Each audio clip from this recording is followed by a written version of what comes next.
Good morning or afternoon, everyone. I am so excited to be here today. Welcome to Fearless and Free TV. And today I'm excited to introduce a new friend of mine, Sherri Divband. We've met a couple of times on other channels, and today we get to meet here. Sherri is the author of two books, Intuitive Transformation Evolution, and another book, Divinely Guided. And this one, I think, is what we're going to be talking about today. It's a book for divinely guided teens and children and their parents.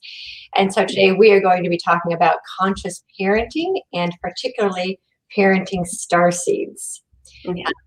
A lot of us either are starseeds and have starseed children, or technically, I guess if we're starseeds, it's a given that we have starseed children because that's how it works. So I'm going to bring Sherri on to introduce herself, talk a little bit about what you do and about your books, and it's an exciting topic. Yeah, thank you, Victoria. Thank you so much for having me. I'm really excited to talk to you guys about the children today and parenting. There's just so much going on right now. Yeah. So how did you find out about the idea of starseeds? Because I know that's a subject that I've seen you talk about on a few of the other channels. I think having my own children was my awakening. I've always been spiritual, and I used to research a lot and read tons of books. I just wanted to learn about everything. And then it wasn't until I started having my children where I had, because when you have children, you have you go through an awakening process each time you give birth. And every single time I had a child, that exact thing happened to me, where I feel like my level of awareness shifted and heightened with each one. But when I started noticing the characteristics of like, let's say my first, I always thought like my child is different. Everybody loves their children and thinks they're different and special, of course. But I just thought, God, he's just so unique and he's so different. And the things that he would say and the way he would act it didn't seem like a typical child to me. He would see things, he saw angels, he would ask me about them. And then I started researching, what other, and they have, the term New Age children, which I never liked that term. I didn't really agree with the name. I think that was a New Age type of way to call them, but that's not actually what they are. And so I just kept researching them. And then with each child I got even more information. And then it wasn't until I had my third, my daughter Aramis, she came to me about a year before I got pregnant and told me she's coming, who she was or who she is, where she's coming from, what she's here to do. And she said, you're going to be writing a book about the different types of children. And you've been blessed with two types that are very different. And this is where they come from. And I'm coming from a different place. And having that experience of raising us is going to help you to help other parents who have starseed children, their different characteristics. And we're all very different, and we're all very different for a reason. And you have to be patient with us, and you have to allow us to be. And it was a beautiful experience. And it's interesting because she's right. All three children are completely different, like night and day different. They have similarities, but their personalities are so unique. And so I really did get to have to be very patient and open-minded and just be very aware of the different qualities that these kids have and why they have them, what they're going to use them for. And so it's a lot of my own children, but then through my practice of doing energy healing, a lot of parents started coming to me over the years. And I think that not because I advertised for it, I think it was just divinely guided, where they would ask me about their gifted children and what they should do with them. And it just started to become a theme where I started seeing more and more parents looking for guidance on how to raise their spiritually gifted children. And I always thought, how are these people coming to me? I'm not even really advertising for this, but it just happened and frequently. And so that's where the book idea came from, because I thought a lot of these parents are struggling. They need advice on why their children are, or child is the way it is, where they come from, why they have unique characteristics, why they're different, what they're here to do. And then also to help the teens that are ready to read it, read the book. So young adults and teens to understand who they are and why they are the way they are, and what category potentially they fall into, and what their life mission is. And then the idea is, as the younger generations grow older, they too will be able to read the book. So the idea is that the parenting section is more for parents to understand why their children are the way they are, and then to help raise them more consciously. And then the teens that are struggling right now have an avenue or a resource to read and understand their mission and what they're here to do and why they're different. And then the younger generation, as they grow old, as they get older, they'll have more resources. And I'd like to write different editions as I get to learn more, and my children grow and these children grow, and we're learning more about them, because I know a lot more about divine children now than I did a year and a half ago when I started writing the book. And now I learned recently that there's a whole nother group coming in that I just found out about 2 weeks ago. So I feel like it's evolving and ever changing. But I think it was my children that really got things going for me in my journey personally. Yeah, it tends to work that way. I call my daughter my spiritual catalyst, because I had no spiritual inclinations whatsoever until she started telling me things. That really surprised me, because I grew up, with a very fundamentalist religion, and I thought all that was what I had been taught. But my daughter started telling me things that just I had no idea were even possible. Like your child, she told me that at night, when she slept, she would leave her body and go play with her angel friends. Yeah. I didn't even know. That's a word that's never even been mentioned in our house. How do you even know that? And this is a perfect example. This is what these parents were coming to me saying, my child says they sees their angels, or they're telling me about their past life. What do I do? That's exactly because they weren't raised spiritual. They didn't know these things. So they were coming to me for guidance, for me to help teach them, but also, okay, what do I do with my child? What do I say when they say that there's an angel in the room, or grandma's here? Hi, grandma, and they never met them before, So this happens all the time to a lot of different parents. And so I think that as the adults are awakening, along with the children coming in to help shift paradigms and help us get into a higher frequency and a higher awareness, it's just like a beautiful combination going on. Yeah. Now, do you find that a lot of these kids are diagnosed with learning disorders, if you will, because they don't fit into the spectrum of what would be considered normal? Yeah, I have a whole chapter in my book about that, and I wish that, well, I have so much more information now that I have to share, because I know even more now. I like to call it the energetic perspective of Asperger's, autism, and ADHD. I have a whole section on my website currently right now about that. And so I'm not a doctor, and so this is strictly a energetic perspective and a conscious perspective on what I have been told.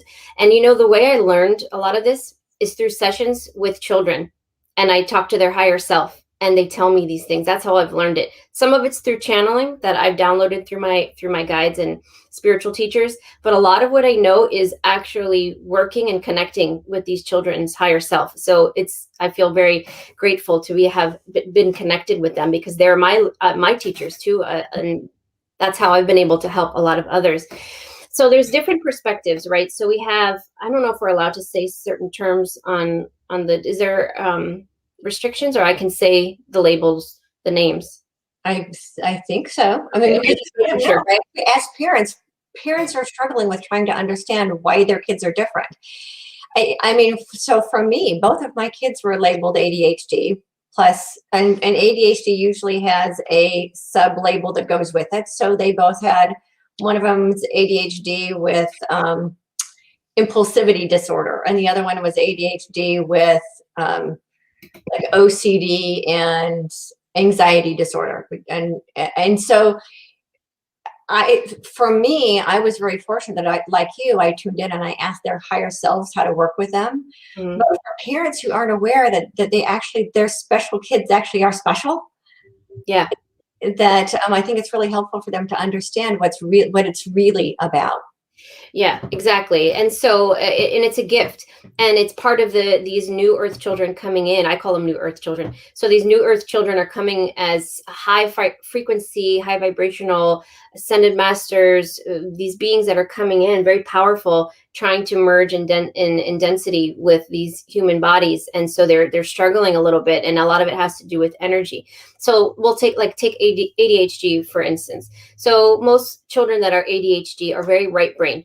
So They're high vibrational, they're creative, they're tuned in with their higher self, and their vibration is so high that when they merge with this physical body, the vibration is very intense, and so they cannot. This is why they can't sit still. They feel like they have to move a lot because they literally feel the energy within them, and it's constantly ever changing and moving and shifting. And so that's why a lot of them can't sit still. They're so right brain, they have trouble focusing, especially in school. So the fluorescent lighting, the sitting still for long periods of time, focusing on one teacher in one subject is very difficult for them because their mind is constantly moving. They're thinking about 20 different things at the same time. They need an energetic outlet or some sort of creative outlet in order to help them tune in and focus. And that's very challenging for them because their vibration is just so intense and they don't understand why. So oftentimes they'll act down in class, they'll get in trouble, and the teachers will shame them.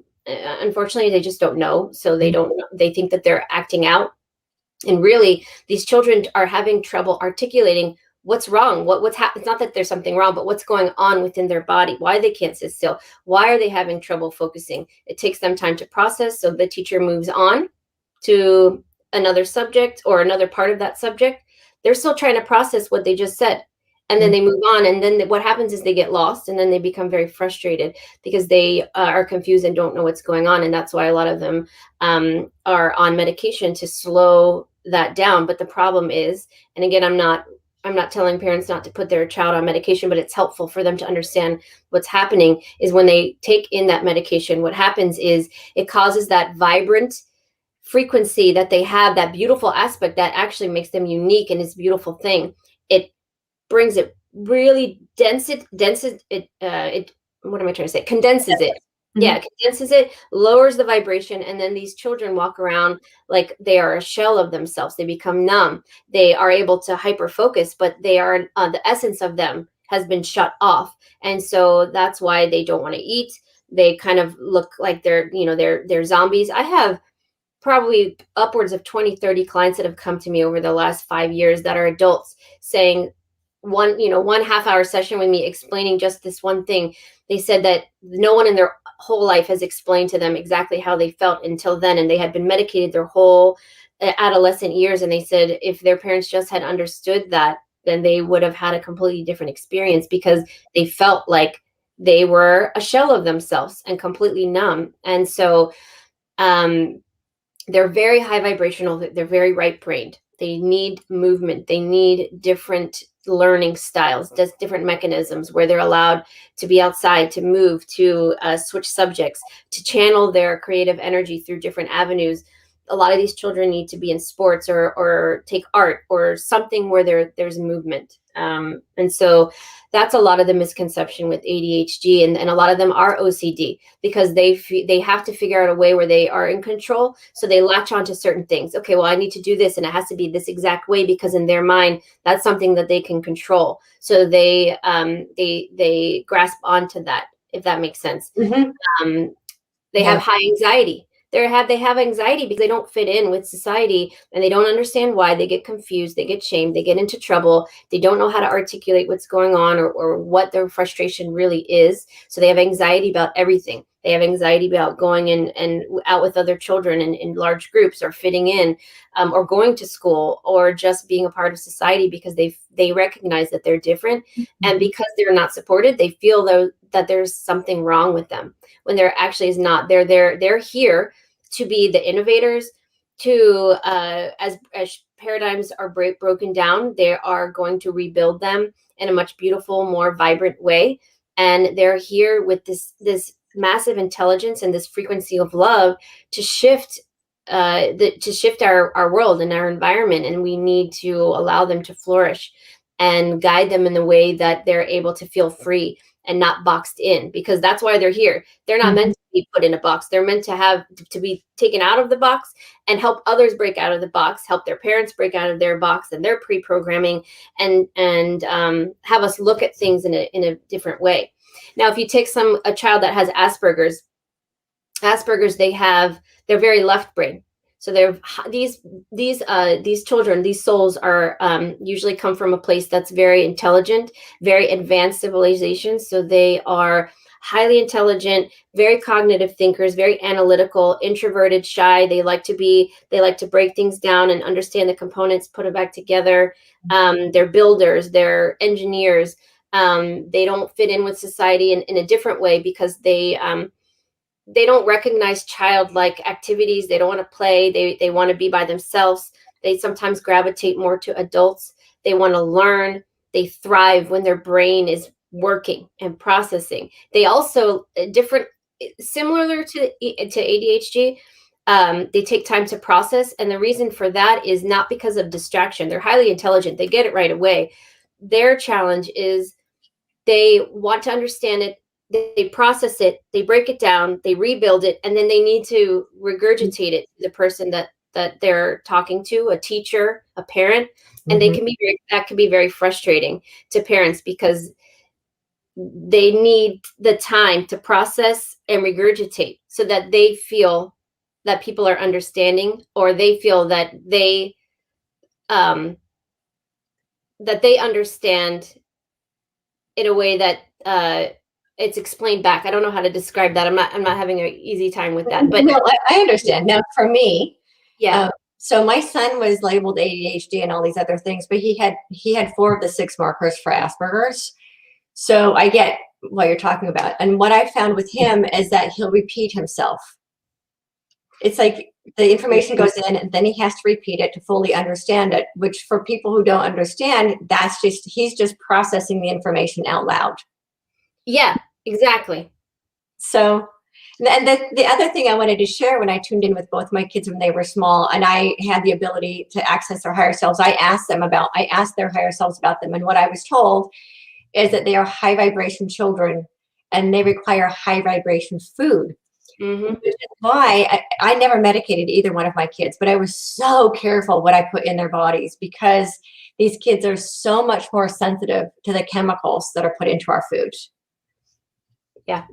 Oh, absolutely. I talk about that in the book as well. I think all of these new earth children their bodies are more, because they're so high vibrational, because a lot of them are coming in with that crystalline DNA, their body is already activated.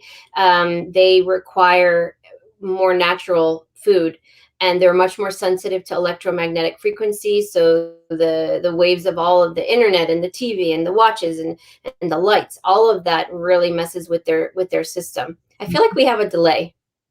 We do. Okay. Mine's fine, but for some reason yours keeps glitching. Yeah. I don't know. I'm not sure why. My end looks like yours is glitching. Yeah, that's weird. Not sure why that's happening because no one's home right now. So usually I have 5 kids 5 of us all at the internet at the same time. So yeah, the food is very important. We don't have to talk about this today, but the jabs are extremely influential on their system as well in a negative way. So there's a lot of things going on from an energy perspective with these children. So a lot of them just a lot of these parents just need to understand what's happening and help guide their children. And this takes a lot of patience. What do they need? Why are they different? Okay, now I understand why. Okay, now I'll parent them in a different way, or perhaps put them in a program where they can cater to their needs. It takes a lot of conscious parenting to work with not only the labeled ADHD or Asperger's or autistic children, but just any of these new earth children, because they're all high vibrational and they're all unique and they're all special, and they all require some method of holistic parenting, right? Whether it's nutrition or just connection and support. So then also, I found that with conscious parenting, it's more difficult than default parenting, if you will, because it requires that we also, in essence, basically it's reparenting ourselves. And parenting these children really causes us to take a deeper look into our own issues and the triggers, because these are such high vibration kids that tend to trigger up our own stuff, and recognize it's not actually them, it's our stuff being triggered for us to resolve. So the conscious parenting is a lot more work. than just yelling at your kids when they make you angry.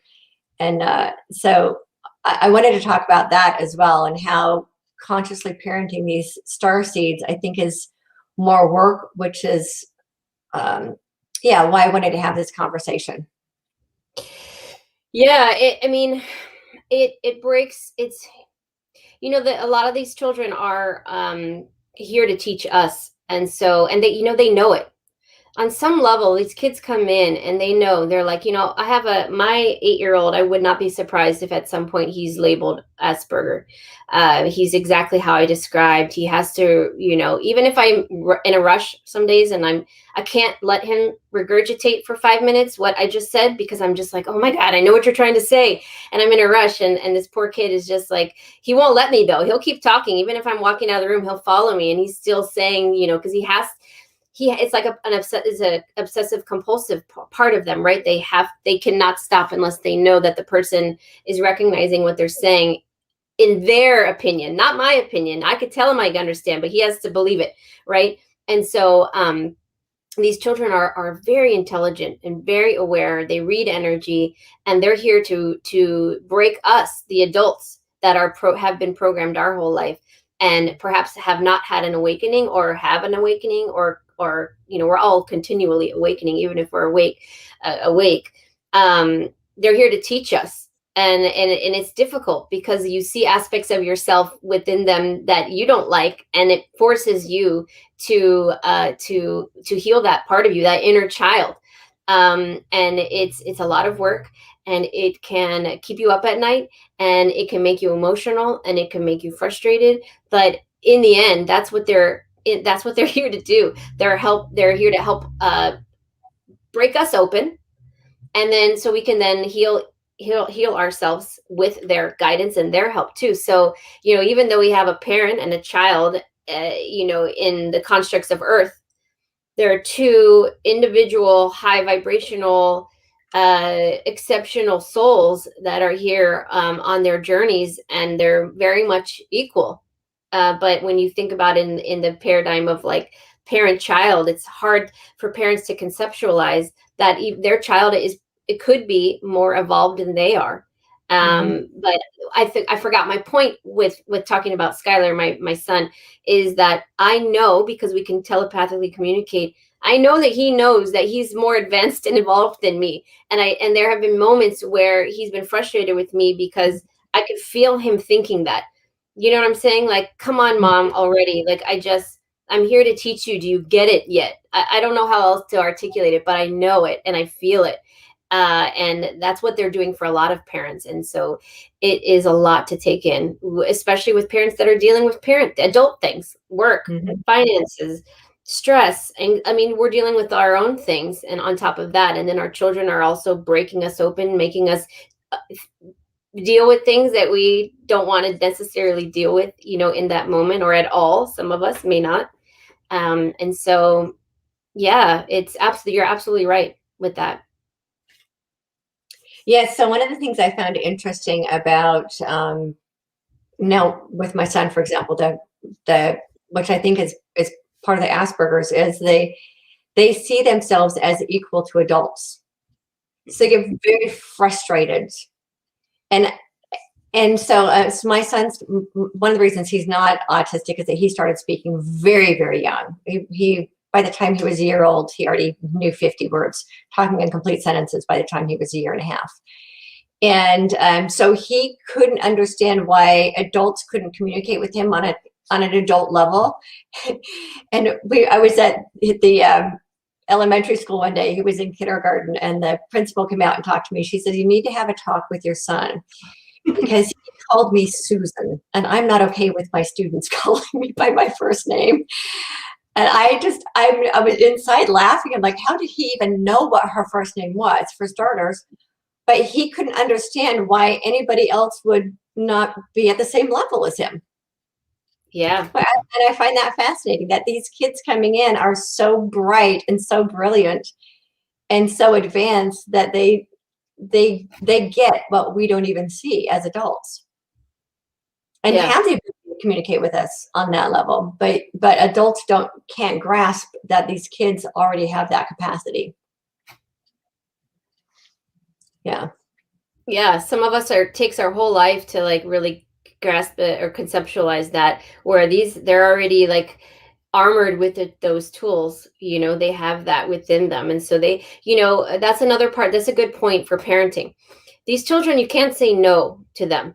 And those with Asperger's or a hyper awareness or an intelligence, you have to have a conversation with them. There is no because I said so with these kids. It's okay, well, explain why.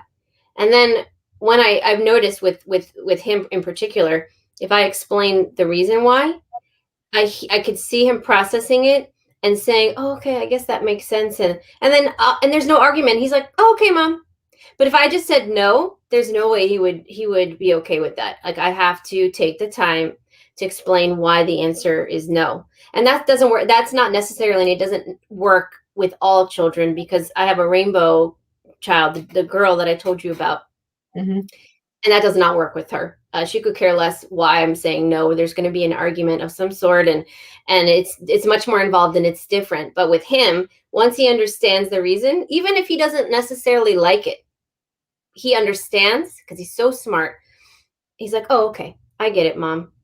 And it's even though I understand all of this, there are days where I meet other children, not just my own, and they just open my heart in a way that I didn't know was possible. It feels pretty open, but then it just opens even more because they're so wise and they're so unbelievably compassionate. It's out of this world. I've never seen it in my whole life until I started working with kids and paying attention.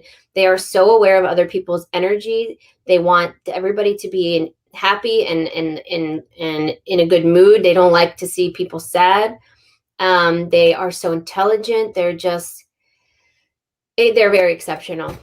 Really, is the best word. With animals too. They're incredibly compassionate with animals, which I find really fascinating. Oh yeah, they're all because they're very connected. They understand the animals and their intelligence and their purpose, and they look at them differently, and they appreciate them. And my son is just he's so connected to animals, and a lot of them are, and a lot of them can communicate with the animals. They'll tell you what's wrong with them. They'll tell you what they said, because they are at that. Animals are at that fifth density. And these children are at that fifth density as well. So they match. So it's sometimes easier for them to communicate with them than it is for them to communicate or try to communicate with adults that are much lower density. Mm-hmm. Yeah. Yeah. My daughter's like that. She talks to the cats. She's like, "Mom, Link's ears are itchy." Okay. Not what I would have ever in years imagined, but yeah, they have the capacity to talk to animals, or they communicate with trees and other beings, and they can see. At least I know in my daughter's case, she could see multidimensional beings. Apparently, we have fourth dimensional beings that have been living in our house for years with us, and she named them all. And yeah, she said they look scary, but they're actually not scary. They just don't look, they're just not human.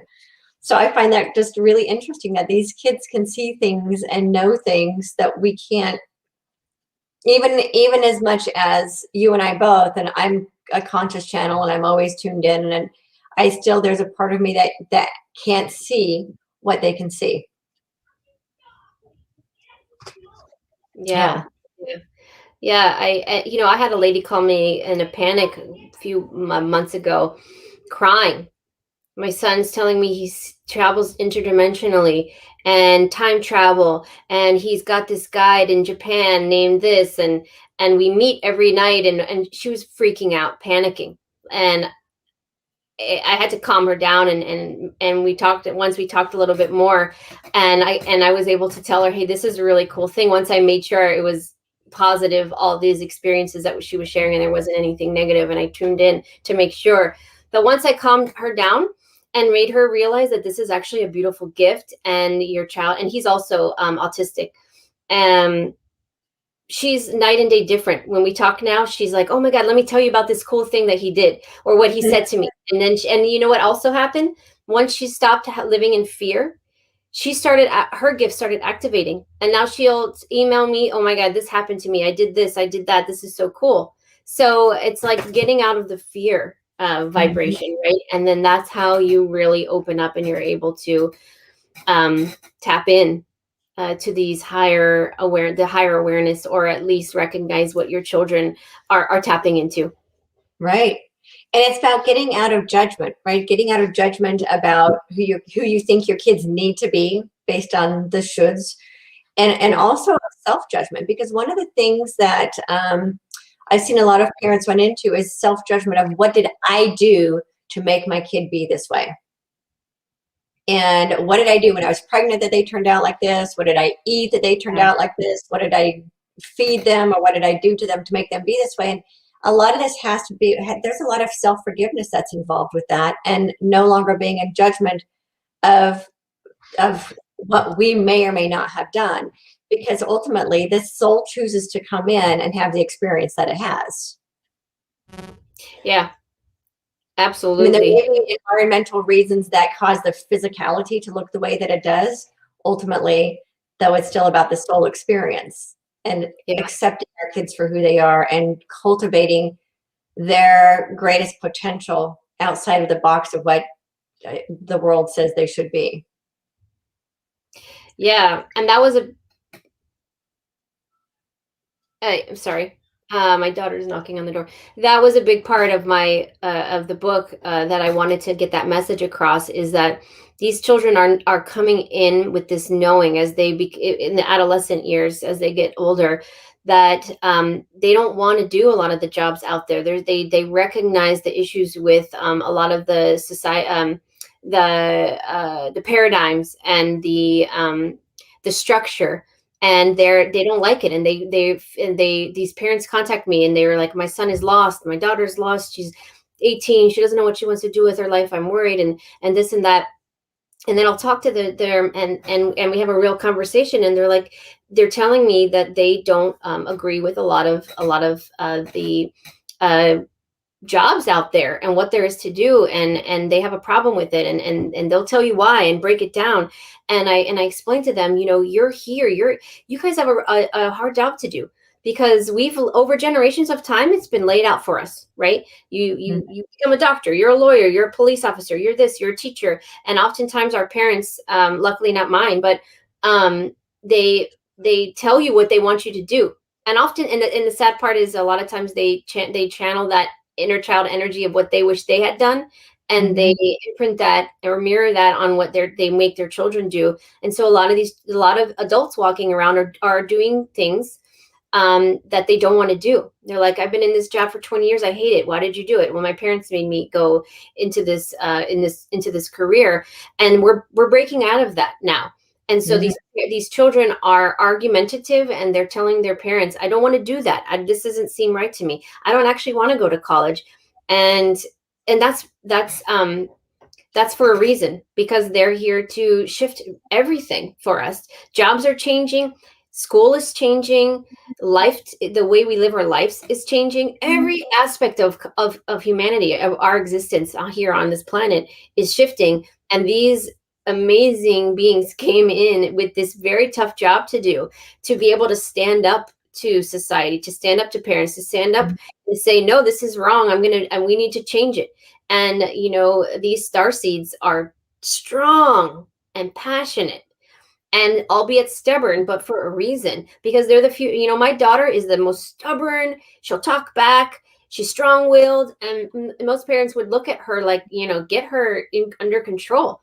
And it's really more about, well, I'm just trying to harvest that life spark in her, because I know that when she's older, she is a leader.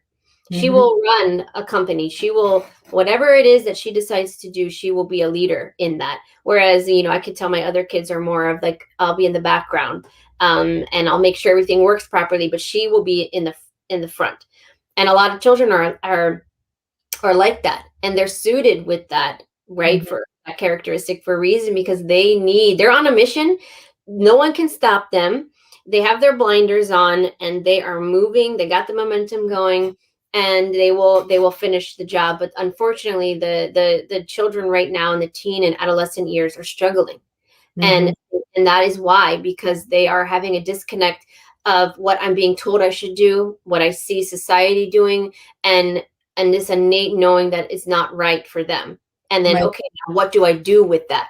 That's a lot of the teens and 20s that come to me and desperate for help. I don't know what to do. And those are the ones that are really going to be the entrepreneurs. What do you want to do? Design what you would like your life to look like. And the unfortunate part, Victoria, right now is that we're living in such a money-driven world that that's their biggest holdup is, well, I won't make money doing that, or I can't do that because I need to get a job. Because they're And that is creative, and they've been told the story that creatives don't make money, which we know is not true. They're the exactly. ones who will make the most money moving forward. Exactly. And it's just like they have to get over that hump. Yes. They have to get over that hump, right? And that's where the parents, if they're lucky, they have parents that will help them Mm-hmm. and guide them and allow them to figure that out. And so they have a tough job right now, and I feel for them. I think now with my kids, I made it a point when they were really small to watch very carefully because kids will show you when they're really small what their natural propensities and gifts are. If parents are aware enough to pay attention. So like in my daughter's case, I noticed when she was really, really small that she was an artist. Mm-hmm. And she had all kinds of eye issues. Physically, there's no reason she could have been an artist, according to her eye doctor, but she was an artist. I recognized that, and I cultivated that the entire time she was growing up. So now she's going to art school. Well, sort of. She's on break because she went to art school on Zoom and decided that was a waste of time. So she's taking a semester off of school. But part of that is that I felt really fortunate in that I was aware enough to recognize her gifts as a child and cultivate those gifts rather than, because what happens with people when they tell their kids that they should be something when they grow up, they end up having a midlife crisis and being really depressed human beings. And then when they're in their 50s, they decide to figure out what they want to be when they grow up. Mm-hmm. Why not cultivate that when they're young so they don't have to go through that 25-year learning lesson? With my son, I'm still trying to figure it out. But like your son, and they're both argumentative, right? That's a sign of a leader. Why would we cultivate leadership out of our kids? Yeah. When they come in with that natural gift. Yeah. Yeah. Yeah. I had a deep, awakening when my son was about 4 years old, and he was just being very argumentative with me, very stubborn. And I found myself, because I'm very impatient too. That's part of my learning. I'm trying to learn to be more patient and supportive of them. And I've shifted a lot, and I've grown incredibly. But about, I would say 4 years ago, I heard a voice. I was frustrated. I was like, just no, sit down. Like, no. And I didn't want to explain why. I was having one of those days where no, I'm saying no, that's it. And I heard this voice in my head from my guide say, Sherri, don't break him. Stop. Mm-hmm. And I had to stop thinking about it. I'm sorry. I had to stop in that moment. And I thought about it and I said, gosh, and I wanted to cry because it was so real. And it's like, don't break these kids. Mm-hmm. Don't shake them out of what their qualities are or what their unique gifts are. That they're suited for that for a reason, because they need that later in life. So nourish it. Mm-hmm. There are challenging moments, of course, but it does help me as a parent, at least, have a more of an awareness. So in the difficult moments, I actually am more patient, because I know what the end goal is. And so I know that this is just a moment in time and it will pass. And how I handle it has a lot to do with how he's going to feel confident in his abilities and in himself. Mm-hmm. And I think that's a really difficult thing to do. And it takes patience and trial and error, and nobody's perfect. But I think that is a big part of it. And Victoria, I saw a comment about someone that said, my daughter doesn't like school. Thank you. I just happened to notice that one. My daughter doesn't like school. And I just want to talk about that real quick, because most children don't. And it's not because they're lazy, and it's not because they're not intelligent, and it's not because they're trying to be argumentative. These children innately know that the school system and what we're wasting their time with is not right. And I got this message. I talked about this a few months ago in one of my videos. I got a message back when my son was like, my son that's 16 now, but so 10 years ago around, he was about 6, that the school system would change and things were changing, and I didn't know what that meant. And and over the next 5 years after that, I started getting more and more messages, and I started getting visions of what that looked like, which is why I created this center that I have now. But I believe that they're coming in with this knowing that 8 hours a day of them learning about half of the stuff is not even truth, but that's a whole nother conversation. But it's a waste of time. They're not learning the things that they actually need to learn, and they know it, and they struggle with it because they don't feel in their body and their soul that like there's benefit to it. And we know as an adult, if you're doing something that you don't want to do and you have to do, you're not going to enjoy it. So these kids are being forced to sit there and learn history and learn all of these things that 45, 50%, if not more, actually, they're never going to use. It's just filling time. And so they're getting stressed out about grades. They're being told they need to sit still and listen. And they're very stressed out about the report cards that they're getting and what mom and dad is going to say about it and what their grades are and how they compare to the other kids in the class and what level they're at. For what? Like, I struggle for that, and I see that. And when I see my son sitting and trying to do virtual class, and he's breaking down crying at 8 years old because he doesn't understand something, I want to just throw the computer out the window and tell him none of this matters. It's okay. But unfortunately, imagine if he's struggling, how many millions of children are feeling the same way, and they feel that pressure. They know that this is not right. They know that there's more to life than what this is right now. And I feel it's shifting. So right? Yeah. I just wanted to say that your daughter's not alone, and a lot of them feel that way. And this is why. Yeah. I think anyways. Yeah. Well, my kids were both coming home with like a documentation that they had done their own research to show me, Mom, that all of the research shows that homework is actually bad for kids. All of the research shows. Did you know that school was invented during the Industrial Revolution to get the kids out of the way so the parents could go to work? The kids know this. Like, they're savvy of the whole school system is broken, and why in high school do I have to go through 4 years of math when I'm going to be an artist? That when I'm bound for life. And the kids know this. Any child who has done the research knows the school system doesn't work, and it was a system created for control. So my kids they're good kids. They don't talk back or anything in class, but they know. And so the school system considers these kids to be lazy, to be not teachable, and that's not it at all. They're bright kids. They just get that the system doesn't work. And I think we're going to be creating entirely new education systems because enough people are aware that it just doesn't work anymore, especially for these kids because they learn differently. They do. And the whole dynamic is going to shift. Sorry, did I interrupt you? No. We have a delay, I think. Yeah. I mean, this is exactly why I was so adamant about getting my center up and going, because I feel like perhaps this is the first step. If enough parents have this opportunity for their children to learn about the earth, the things that are important, it's very spiritual based, of course. But I'd like to incorporate a lot of other things: gardening, nutrition, intuitive eating, body awareness, tools for anxiety and stress that are natural. Like, there's so many things that I would like to offer. And I hope that at some point more and more people are doing the same thing around the world, and then maybe the school systems will. I did an interview with Jay in April a while back, December or something, and they made a point. They're like, well, maybe you could be credentialed at some point, and it could be an academic school. And I had never thought about that, but I don't think I want to necessarily. But how wonderful would it be if we integrated this, where kids learn the essentials, math and reading, right, and writing, but then for not hours and hours a day, but just a little. And then the rest of the time they're learning about gardening and about the earth and the body and meditation and relaxation, like all of these things. That's actually what's important.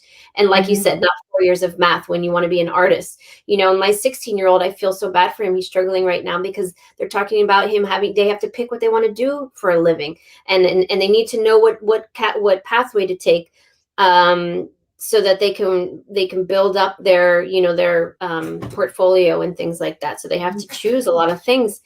And I really struggle with that. And I tell him, don't worry about it. You're 16. Like, how do you know what you want to do? You haven't lived long enough. You haven't been out there enough to see what the options are. And I actually have a strong feeling like a lot of maybe not my son's age, but my younger ones, when they get older, and I've seen this and I've been told this multiple times when I've tapped into my guides and things, a lot of the jobs that are going to be available for these children, it doesn't exist at this moment because we're in this transition period. So how can you have them plan out their future when their future doesn't exist at the moment? The opportunities are not there. And so there's too much pressure on them. And it really bothers me. It bothers me so much that high schoolers have so much stress and so much pressure for what? It's not necessary. And I think that more and more people like myself and you and parents around the world are supposed to get upset about it so that we also facilitate change, because these kids can't do it on their own. So they need to be backed up by other parents, by other teachers that want to change the system as well, that see the problem areas, right? So that they are kind of fueled with that fight as well. Like, oh yeah, I agree with that. Because if all the parents were complacent and didn't agree with their children, we have a big problem. Right. But, and I think, well, we've known for years, I've been having this conversation for about the last 10 years with people about how all of our systems need to change. And 2020 was really, as difficult of a year it was the gift that we needed to dramatically shift all of our systems. It was kind of like the kick in the booty that we needed to change our systems. And that's why I think a lot of things are going to change as a result of this big, giant pause button that we got put on last year.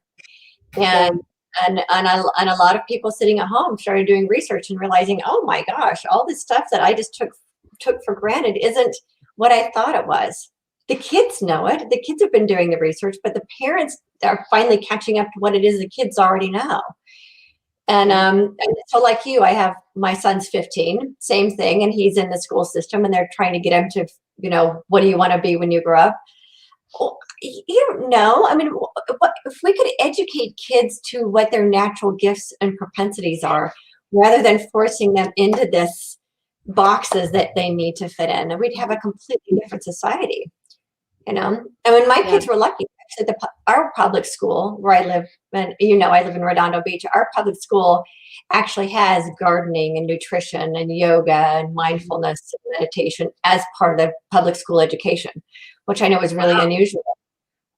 So they grew up with that. That's a part of their consciousness. But I know a lot of school systems. Incredible.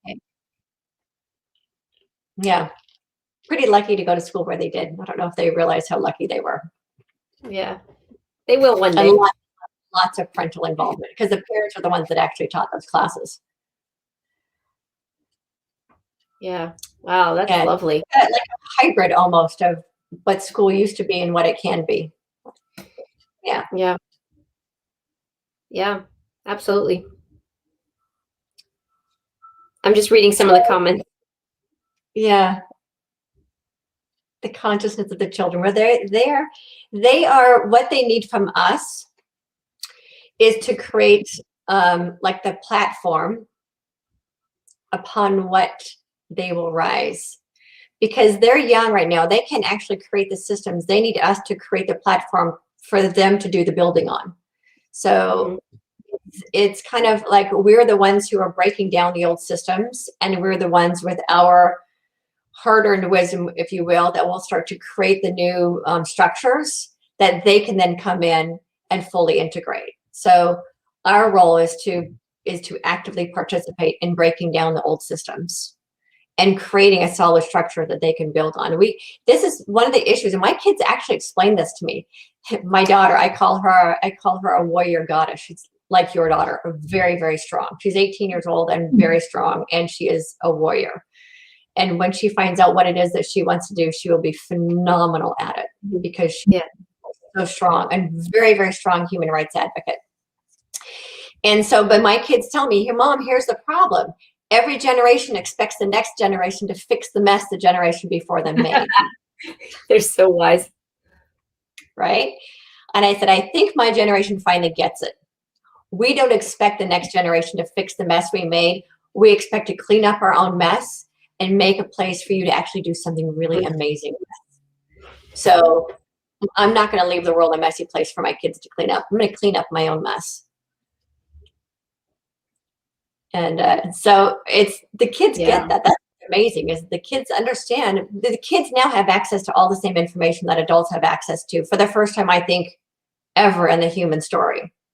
So, which is scary for parents to know that my kids have access to all the same information I do. At the same time, we acknowledge they have access to the same information we have access to. We can't hide it anymore. We can't indoctrinate our kids anymore because everything is out there for them to look at, just as it is for us. And so we have to parent completely differently than any of our parents in the past have, because these kids come in smart, they come in aware, and they know what's going on, and we can't pull the wool over their eyes. So we got to work. And I think that brings up a good point of conflict between the older generations. So the grandparents and the parents are fighting a lot because the grandparents want their children to raise their grandchildren the way that they raised them, and they see the shift and they don't like it. And so there's a battle going on between the two, and I've seen this a lot. And they have to fight back and say, no, I'm supporting them in a different way. This is how I'm doing things. And so we're like the middlemen. I'm not, like, I have wonderful parents, and I don't struggle with that, but a lot of my clients do. And they come to me and they say, not only am I trying to raise my conscious children, but I have my parents telling me I'm doing it wrong constantly. And you spank these children and, tell them no, and they're so spoiled, and on and on and on, right? And so we're getting it from both sides. We're trying to be patient. They're trying to be patient with their kids and be supportive, and then they're hearing it from over here. So there's a lot of activity with that, right? I don't know if you experienced that at all, but I have worked with clients that struggle with that. I'm glad you mentioned that, because that's one of the things I wanted to bring up, is to explain what conscious parenting is different than default parenting. So we have a lot of parents out there who are afraid to discipline their kids. Now, discipline isn't the same as punishment. People have got to understand that. The word discipline actually means to teach. Punishment is just plain punishment with absolutely no learning. So the way I grew up, I just got punished and had no freaking clue what I was getting punished for. I just knew my parents hit me and I didn't know why. So I don't, and I have never hit my kids. Now, I'm on the older end of the spectrum. I was in my late 30s by the time I had kids. So my parents have already transitioned out, so I don't have that to work with. But I see this conflict between people who think you're like, parents are almost afraid to parent their children. And so they don't actually do any of the guiding. They just let their kids do whatever they feel like because they don't want to set any kind of boundaries. And then you have conscious parenting, which is saying, these are the boundaries, and more consciously work with disciplining them, that in more of like actions and consequences. If this is the choice you make, then these are consequences that come with that choice. It's actually teaching them rather than just punishing them. But they don't just do whatever they want whenever they want. Right? Yeah, it's about creating boundaries. I always tell parents, do you take the time to listen to your kids? Because if you did, a lot of people would be surprised with the intellect they have and the knowledge and their wisdom, but a lot of parents don't give their children an opportunity to even express themselves. And that's where the disconnect is. That's where that style of, it's my way, you listen to me, and these kids are screaming, they're trying to tell you, no, like, your way is wrong, actually, but they're respectful. Sometimes it may not come off that way, but then when parents come down and actually listen to what they're saying, it's happened to me before, and I'm like, man, she was right. Like, my 6-year-old was right and I was wrong. And and I go back, and it's hard to do, but I'll go back and I apologize. I'm sorry. Mommy was wrong. And that is very hard for a lot of people to do, but I do it. And I think that children respond to that because they're like, oh wow, mom and dad are acknowledging that they were wrong and I was right. And it's all about that balance of parenting and supporting and guiding and learning. And it's the delicate balance of going back and forth. There are absolutely those parents that are so what's the word I'm trying to think of? So traumatized from their childhood of being severely abused and not heard or not loved, that they are parenting their children completely opposite end of the spectrum, like you said, and they're the ones letting their children do anything they want. And that's not the way to parent them, because they're just shifting the cycle, but it's going to continue. And so there have to be boundaries. There has to be respect. There has to be patience. But parents need to listen. Just listen to them. Listen to what they have to say. Yeah. So for me, that's mutual respect, which is something that I don't think parents have actually been taught, to respect your children. It's like the old narrative is respect your elders. But when we come from a position of mutual respect and actually sit and listen to our children, they are brilliant, the information that they can bring in. And like you, I have gone back and apologized to my kids. I was wrong. I admit that I was wrong, or I'll go back and apologize to them and say, you know what, that was an issue inside of me. You guys didn't do anything wrong. You triggered something inside of me that needed my attention, and I'm sorry I yelled at you because this was my issue, not yours. And I apologize for that. And listening to them, because that's what they want. They just want to be heard. Yeah. But a lot of parents just stick them in front of a TV or in front of a video game, and rather than sitting and actually having the conversations with them, because these kids, even like you said, at 6 years old, are capable of having adult level conversations. They are. Yeah. And acknowledging that. That's how we break that cycle, is through mutual respect. Mm-hmm. Yeah, absolutely. I agree with that. So, wow, that was a fast hour. I know, it always goes by really fast. An hour. So I just want to thank you so much for being here. This has been a great conversation. I think that a lot of people out there who are wondering how to parent in this new world, or I hope we can answer some of those questions. One of the questions here is, when will it shift? It already has been shifting. What a lot of people, I think, are expecting is this like instant shift. Everything on our planet is a process, and it is I call it like an evolution of belief. Everything is in a continual stage of evolution. So the entire school system is not going to change tomorrow. This is requiring every single one of us as parents, and even with our kids, sitting down and putting on paper, if we could design a new system, what would it look like? And then focus on creating that. When enough of us actually bring that creativity into our consciousness, reality will shift to follow that. So it's up to us to stop assuming somebody else is going to fix it and take responsibility for fixing it ourselves. And when the message that came in again this morning is, be the change you want to see in the world. Don't expect anybody else to do that change. Be it ourselves. That means digging through our own issues and resolving them, digging into what's wrong with the systems and resolving them, not expecting some leader to go out there and fix it for us, because we're the new leaders. And we need to be the ones who make the difference and who make the change. So yeah, get out scratch paper and sit down with the kids and draw out what the new system if in an ideal world, what would school look like, and then get busy creating it, because nobody else is going to create it. We're the creators of our reality. So yeah, I don't know.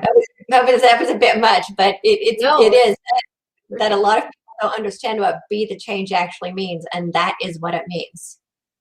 Yeah. Don't wait around for somebody else to do it. Yeah, exactly. Be it, feel it, project it, want it, and then release it, and just and it will come. And it's a process, like you say. And some things happen slowly, and then other things, time will speed up, and we just have to go with the flow. But keep positive. So don't say, I hate the school system, I hate this, and this is terrible. It's I see a change coming. I believe that there's going to be a change. And then I visualize it. I'm a very visual person. So I visualize the kids outside with the teacher. The more of us, and the more of us who vision it, the faster it will happen. That's what people need to understand. We actually create our reality by our visions. So the more of us who focus on that vision, the faster it will occur. So if we want to know when it's going to happen, it's up to us to envision it. Mm-hmm. And when enough of us, when this becomes our collective consciousness, it will shift. Yeah, they will. Yeah, it will. Yeah. So thank you so much for being here. Let everybody know what your website is so they can find you, and how the kids can find you, and how you can best serve humanity. So the Children's Center is divinelyguidedchildren.com. That's where all the child classes are, support groups, virtual classes. We also have parents sessions as well, and parent support groups and parent classes. So we're not leaving the parents out. You can get Divinely Guided book on Amazon, and Intuitive Transformation Evolution is also on Amazon. And then if there are adults out there looking for energy healing, that's on my other website, intuitivewellnesscenter.com. Fabulous. Thank you so much. I am so grateful that I got to meet you and have this amazing conversation with you. And I really hope, I think there are a lot of people out there that are going to be able to get something from this conversation, because these star seeds, there's not just a few of them. I think it's pretty much the vast majority of the children that are coming in right now. So we need to know how to help them be who they came here to be, as the guides that they chose us for a reason. Exactly. And feeling incredibly blessed and grateful that, as difficult as these children are to raise, that they chose us to be their guides. Yeah. Pretty dark. Well, thank you, Victoria, for having me today on your channel. I'm very grateful to have met you as well. And I'm sure we'll do more. There's a lot of things to talk about. We could do a conscious parenting series and do different topics. So there's lots to talk about. That's a great idea. Yeah. That's a great idea. Yeah. So yeah, thank you for being here. Thank you all for watching. Yeah. And as always, until next time, get bold, be fearless, and live free. I gotta find my